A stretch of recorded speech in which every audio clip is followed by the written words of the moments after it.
नमस्कार दोस्तों, मैं पिंटू सिन्हा। आप सभी का हमारे फेसबुक पेज और यूट्यूब चैनल ई स्टाइल वेब में स्वागत है। आशा करता हूँ आप सभी अच्छे ही होंगे। आज हम लोग 27 जुलाई मतलब आज का करंट अफेयर्स यहाँ पे डिस्कस करने वाले हैं।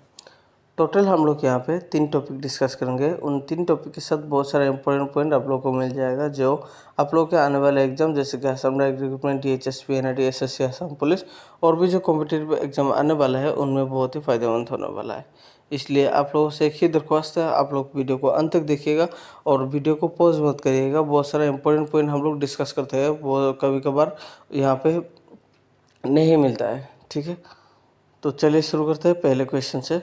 पहला क्वेश्चन शुरू करने से पहले आप लोगों से एक रिक्वेस्ट करता हूँ कि जिन्होंने भी हमारा लास्ट वीडियो नहीं देखा है, मतलब कल का वीडियो जिन्होंने भी नहीं देखा है वो मिस मत करिएगा। वो बहुत इम्पोर्टेंट वीडियो था कल का वीडियो, तो आप लोग को वहाँ पे बहुत सारा पॉइंट मिल जाएगा। ठीक है, तो पहले क्वेश्चन पे है the exercise conquest is going to be held between which countries. तो एक्सरसाइज कॉन्क्वेस्ट जो है वो आज से शुरू होने वाला है, इसलिए is going to be held दिया गया है। ठीक है, तो इस आज से जो शुरू होने वाला है वो कौन से देश के साथ होने वाला है, कौन कौन से देश के बीच में एक्सरसाइज कॉन्क्वेस्ट होने वाला है। पहले मैं बता देता हूँ, कॉन्क्वेस्ट जो है ये एक मल्टीनेशनल पीस मेकिंग एक्सरसाइज है और इसका जो हर साल कभी कभार मतलब चेंज हो जाता है। मतलब कोई पर्टिकुलरली एक देश और दूसरे देश के बीच में, मतलब दो देश के बीच में नहीं होता है। ये कभी कभार मतलब इस बार जैसे एक देश के साथ हुआ है, अगली बार मतलब उसी देश में से और दूसरा एक मतलब दूसरे और एक देश के बीच में भी होता है। ठीक है, नेक्स्ट ईयर मतलब चेंज हो जाता है ये। तो इस यहाँ पे जो है इस बार जो इम्पोर्टेंट क्यों है, क्योंकि इस बार इंडिया मंगोलिया के बीच में हो रहा है। एक्सरसाइज कॉन्क्वेस्ट होने वाला है, आज से शुरू होने वाला है। तो exercise conquest is a joint military exercise held between Indian army and Mongolian army. तो इस बार जो हो रहा है वो इंडियन आर्मी और मंगोलियन आर्मी के बीच में हो रहा है। कहाँ पे हो रहा है? उलान बातर पे हो रहा है, मंगोलिया के उलान बातर पे हो रहा है, जो 27 जुलाई से शुरू होगा और आने वाले 9 अगस्त को ख़त्म होगा। ठीक है, मंगोलिया कंडक्ट कर रहा है इस बार एक्सरसाइज कॉन्क्वेस्ट, उलान बातर पर कंडक्ट कर रहा है। और एक्सरसाइज कॉन्क्वेस्ट का पहला एडिशन कब बना था, अगर क्वेश्चन आता है तो आंसर होगा 2003 को हुआ था। ठीक है, एक्सरसाइज कॉन्क्वेस्ट का पहला एडिशन 2003 को हुआ था और US आर्मी और मंगोलियन आर्मी के बीच में हुआ था। तो जैसे कि मैंने थोड़ी देर पहले बोला था कि ये एक्सरसाइज जो है मतलब हर साल शायद चेंज करता है। जैसे इस बार इंडिया मंगोलिया के बीच में हो रहा होगा और क्या पता आने वाले साल में मंगोलिया और दूसरे कंट्री के बीच में भी हो सकता है। लेकिन ये एक्सरसाइज कॉन्क्वेस्ट जो है मंगोलिया तो पूरा कंफर्म है, मंगोलिया रहेगा ही। ठीक है, क्योंकि मंगोलिया ही इसका फाउंडिंग मतलब फाउंडिंग मेंबर भी बोल सकते हैं इस एक्सरसाइज का। ठीक है, तो जैसे इंडिया मंगोलिया के बीच में कॉन्क्वेस्ट हो रहा है, तो इसलिए इंडिया और मंगोलिया के बीच में लास्ट मंथ को जो एक्सरसाइज हुआ था उसके बारे में भी मैंने यहाँ पे दे दिया है। ऑलरेडी डिस्कस किया था, फिर भी दे दिया है क्योंकि मतलब कभी कभार रिवीजन के तो और से भी हम लोग जान पाएंगे। ठीक है, recently the 16th edition of India Mongolia joint military exercise nomadic elephant was held in Umroi, Meghalaya. तो मेघालय के उमरोई में हुआ था नोमैडिक एलिफेंट, वो 16th एडिशन हुआ था जुलाई महीने को 2024 के जुलाई महीने को हुआ था। ठीक है, याद रखिएगा हम लोगों को क्या करना है, जितना भी एक्सरसाइज होता है, डिफेंस एक्सरसाइज होता है, चाहे वो इंडियन आर्मी हो, इंडियन नेवी हो या फिर इंडियन एयरफोर्स हो, जितना भी डिफेंस एक्सरसाइज होता है, करंट जो होता है, स्पेशली करंट जो होता है पिछले 6 महीने के बीच में जो जो हुआ था उसके बारे में हम लोगों को जानना बहुत ही इम्पोर्टेंट ज़रूरी है। क्योंकि एग्ज़ाम में एक्सरसाइज के रिलेटेड एक क्वेश्चन आ जाता है कभी कभार। ठीक है, तो इसलिए ये क्वेश्चन भी बहुत ही इंपॉर्टेंट है। तो यहाँ पे आंसर होगा ऑप्शन ए, इंडिया मंगोलिया। तो इंडियन आर्मी और मंगोलियन आर्मी के बीच में होने वाला है। तो वहाँ पे हमारे इंडियन आर्मी के 40 जवान वहाँ पे पहुँच गए हैं। उन 40 जवान में से 3 जवान जो है वो महिला है और बाकी 37 जो है वो मतलब हमारे इंडियन आर्मी के मेल जवान है। और ऐसा भी क्वेश्चन आ सकता है कि खान क्वेस्ट पे टोटल कितने महिला ने मतलब पार्टिसिपेट किया था एक्सरसाइज खान क्वेस्ट में, तो आंसर होगा 3 होगा। तो बाकी 37 जो है वो मेल जवान थे। ठीक, अभी हम जाते हैं क्वेश्चन नंबर 2 पे। क्वेश्चन नंबर 2 जो है ये बहुत ही इंपॉर्टेंट है, स्पेशली हमारे असम के लिए। तो which is the 43rd world heritage sites of India.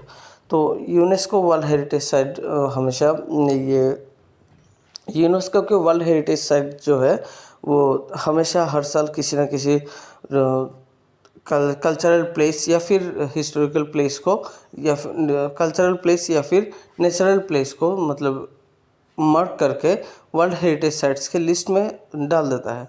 तो इस बार मैंने जो 46th सेशन जो चल रहा है, 46 सेशन यूनेस्को का, हम सभी को पता है न्यू दिल्ली पे चल रहा है। तो मैंने कुछ दिन पहले मैंने इसके बारे में डिस्कस किया था, न्यू दिल्ली पे चल रहा है।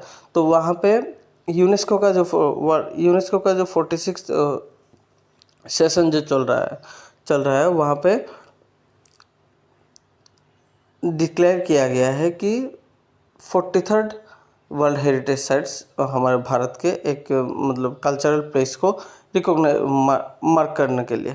ठीक है, तो वो है ऑप्शन ए।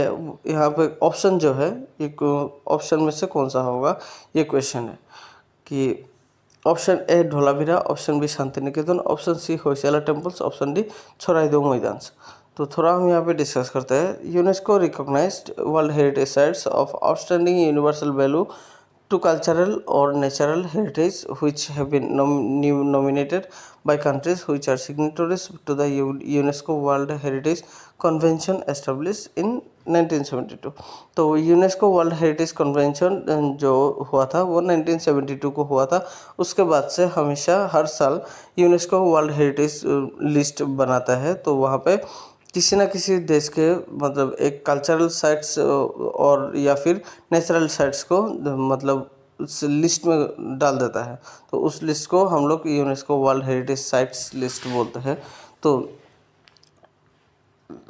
रिसेंटली मतलब 26 जुलाई कल यूनेस्को के द्वारा एक घोषणा कर दिया कि हमारे असम के सरायदेव मैदान जो है, सरायदेव मैदान को 43rd world heritage sites Bharat के लिस्ट में डाल दिया है। तो असम के वर्ल्ड छोराइदेव मैदान जो है वो भारत के 43rd वर्ल्ड हेरिटेज साइट्स बन गया है। उससे पहले लास्ट ईयर को शांति निकेतन बना था 41st और होयसला टेम्पल्स जो है जो कर्नाटका पे है उस होयसला टेम्पल्स को 42nd वर्ल्ड हेरिटेज साइट्स बना दिया गया था। ठीक है, याद रखिएगा यूनेस्को वर्ल्ड हेरिटेज साइट्स में अगर ऐसा भी क्वेश्चन आ सकता है कि यूनेस्को वर्ल्ड हेरिटेज साइट्स का 41st साइट्स कौन सा है, अगर क्वेश्चन आता है तो आंसर होगा शांति निकेतन। और 42nd साइट्स कौन सा है, अगर क्वेश्चन आता है तो आंसर होगा द होयसला टेम्पल्स। यहाँ पे धोलावीरा जो है, धोलावीरा जो वो है 40th वर्ल्ड हेरिटेज साइट्स। और हमारे टोटल मिला के इस बार छोराइदेव मैदान्स को मिला के हमारे असम में कितना वर्ल्ड हेरिटेज साइट्स से अगर क्वेश्चन आता है तो आंसर होगा 3 होगा। एक है काजीरंगा नेशनल पार्क, दूसरा है मानस नेशनल पार्क और तीसरा है छोराइदेव मैदान्स। ठीक है, तो काजीरंगा नेशनल पार्क अगर क्वेश्चन आता है कि कब बना था, वर्ल्ड हेरिटेज साइट्स के लिस्ट में कब इंक्लूड किया गया था काजीरंगा नेशनल पार्क को, अगर क्वेश्चन आता है तो आंसर होगा 1985। शायद आप सभी में से बहुत सारे को ये क्वेश्चन का आंसर आता होगा, फिर भी मैं ये मतलब डिस्कस कर रहा हूँ। ये मानस नेशनल पार्क और काजीरंगा नेशनल पार्क दोनों को 1985 में UNESCO world heritage site list में डाल दिया गया था। याद रखिएगा यूनेस्को वर्ल्ड हेरिटेज साइट्स जो लिस्ट इंक्लूड करता है उनमें कल्चरल और नेचुरल मतलब हेरिटेज को इंक्लूड करता है। जैसे छोराइदेव मैदान जो है वो कल्चरल साइट्स में इंक्लूड किया गया था और काजीरंगा नेशनल पार्क और मानस नेशनल पार्क वो नेचुरल हेरिटेज में इंक्लूड किया गया था। याद रखिएगा क्वेश्चन ऐसा भी आ सकता है कि चौराहे मैदान्स यूनेस्को वर्ल्ड हेरिटेज साइट्स जो रिसेंटली इंक्लूड किया गया था भारत के, तो वो कौन से कैटेगरी में आता है? या फिर कल्चर हो सकता है, या फिर नेचुरल हेरिटेज हो सकता है ऑप्शन में। ठीक है, तो आंसर होगा कल्चरल होगा। चौराहे मैदान जो है कल्चरल साइट्स में आता है। ठीक है, तो यहाँ पे आंसर होगा ऑप्शन डी, चौराहे मैदान्स। ठीक है, तो चौराहे मैदान्स भारत के यूनेस्को वर्ल्ड हेरिटेज साइट्स के 43rd नंबर है।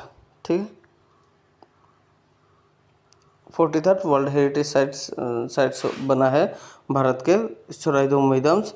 चौराहे मैदान्स कौन से डायनेस्टी ने बनाया था? अगर क्वेश्चन आता है तो आंसर होगा अहोम डायनेस्टी। ये तो हम सभी को पता होगा, अहोम डायनेस्टी के द्वारा ही बनाया गया था। ठीक है, अभी हम जाते हैं क्वेश्चन नंबर 3 पे। क्वेश्चन नंबर 3 जो है ये भी बहुत इंपॉर्टेंट क्वेश्चन है। Recently the government of Assam has declared which day is to observe annually as the death anniversary of Veer Raghav Moran. तो वीर राघव मोरन मोरन कम्युनिटी का एक योद्धा थे। उनके डेथ एनिवर्सरी को याद करके, स्मरण करके असम गवर्नमेंट ने रिसेंटली डिक्लेयर किया गया था कि उनके डेथ एनिवर्सरी को हॉलीडे देने के लिए, नेशनल स्टेट हॉलीडे देने के लिए। और यहाँ पे क्वेश्चन जो है वो कौन से तारीख को मनाने के लिए उनके डेथ एनिवर्सरी।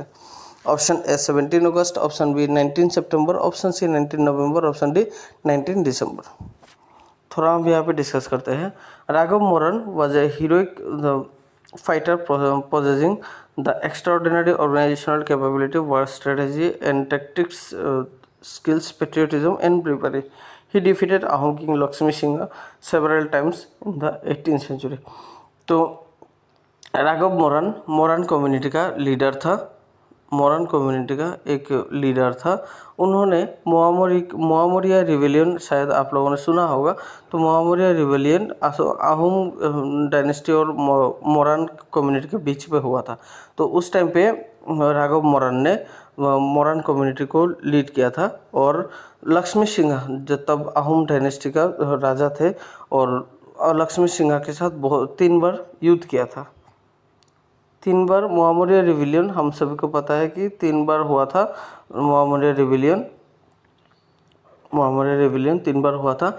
और लक्ष्मी सिंह तब राजा थे, और लक्ष्मी सिंह को मोरन कम्युनिटी का जो लीडर था, मतलब राघव मोरन, उन्होंने लक्ष्मी सिंह को बहुत बार हराया था उस रिविलियन के टाइम पे। ठीक है, मोआमोरिया रिविलियन के बारे में आप सभी को मिल जाएगा अहोम किंग डायनेस्टी के, जो असम हिस्ट्री का अहोम डायनेस्टी के बीच में, अहोम डायनेस्टी जब पढ़ोगे तब वहाँ पे मिल जाएगा। तब वहाँ पे शायद राघव मोरन के बारे में जान पाओगे। ठीक है, तो लक्ष्मी सिंह को हराया था राघव मोरन ने। तो ये भी बहुत ही मतलब इम्पोर्टेंट लीडर है हमारे असम हिस्ट्री के। तो इसलिए रिसेंटली गवर्नमेंट ऑफ असम ने एक डिक्लेयर किया गया था कि उनके डेथ एनिवर्सरी 19 नवंबर को मनाया जाता है हर साल। तो हर साल 19 नवंबर को उनके डेथ एनिवर्सरी के दिन पे स्टेट हॉलीडे देने के लिए। ठीक है, इसलिए ये भी बहुत इम्पोर्टेंट है। तो यहाँ पे आंसर होगा ऑप्शन सी 19 नवंबर। ठीक है, अभी हम चाहते हैं आज के क्वेश्चन के बारे में। जैसे कि आप सभी को पता है कि हमारे क्वेश्चन के बारे में 3 क्वेश्चन होता है, और 3 क्वेश्चन का आंसर आप लोग कमेंट बॉक्स से दे दीजिएगा। और जिनका आंसर करेक्ट होगा उनका नाम मैं नेक्स्ट वीडियो में मेंशन करके दूंगा। ठीक है, तो पहले क्वेश्चन पे है which is the 41st world heritage sites of India. तो भारत के 41st वर्ल्ड हेरिटेज साइट्स कौन सा है? Option A Dholavira, option B Ajanta caves, option C Shanti Niketan, option D Hoysala temples. Question number 2 पे है the joint military exercise nomadic elephant is held annually between which countries. तो nomadic elephant जो joint military exercise है वो हर साल हो रहा है, वो कौन कौन के कंट्री के बीच में हो रहा है? Option A India Kazakhstan, option B India Kyrgyzstan, option C India Maldives, option D India Mongolia. Question number 3 पे है in which year Kaziranga national park included in the UNESCO world heritage sites list. तो Kaziranga national park UNESCO के world heritage sites list में कब include किया गया था? Option A 1983, option B 1984, option C 1985, option D 1986।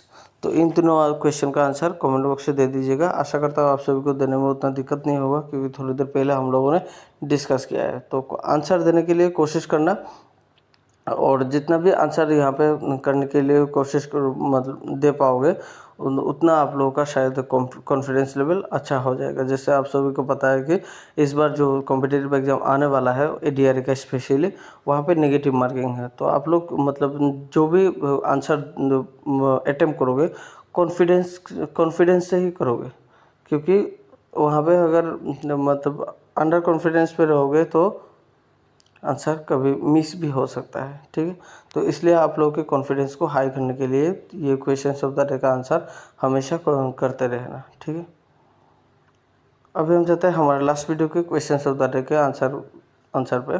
तो who replace Mary Kom as a chief the mission of India in the Paris Olympic. तो Mary com को किन्होंने रिप्लेस किया था चीफ द मिशन पोस्ट पद के लिए। तो यहाँ पे आंसर होगा गगन नारंग, ऑप्शन बी गगन नारंग। ठीक, क्वेश्चन नंबर 2 पे था who is the member of international olympic committee for India. तो इंटरनेशनल ओलंपिक कमेटी का भारत के मतलब भारत का मेंबर कौन है। Option A Abhinav Bindra, option B Nita Ambani, option C PT Usha, option D PV Sindhu. तो यहाँ पे आंसर होगा ऑप्शन बी नीता अंबानी। ठीक है, क्वेश्चन नंबर 3 पे है which operation was conducted by the government of India in the Kargil war in 1999। तो गवर्नमेंट ऑफ इंडिया के द्वारा कौन सा ऑपरेशन कंडक्ट किया गया था कारगिल वार के टाइम पे 1999 को। Option C is the correct answer, operation Vijay. ठीक है, तो आज के वीडियो में बस इतना ही। अगर वीडियो को अच्छा लगे तो ज़्यादा से ज़्यादा शेयर कर दीजिएगा। हमारे वीडियो को लाइक करना मत भूलिएगा, शेयर करना मत भूलिएगा, हमारे फेसबुक पेज को फॉलो करना मत भूलिएगा, चैनल को सब्सक्राइब करना मत भूलिएगा। वीडियो को अंत तक देखने के लिए धन्यवाद, और आशा करता हूँ आप सभी का प्रिपरेशन अच्छा हो।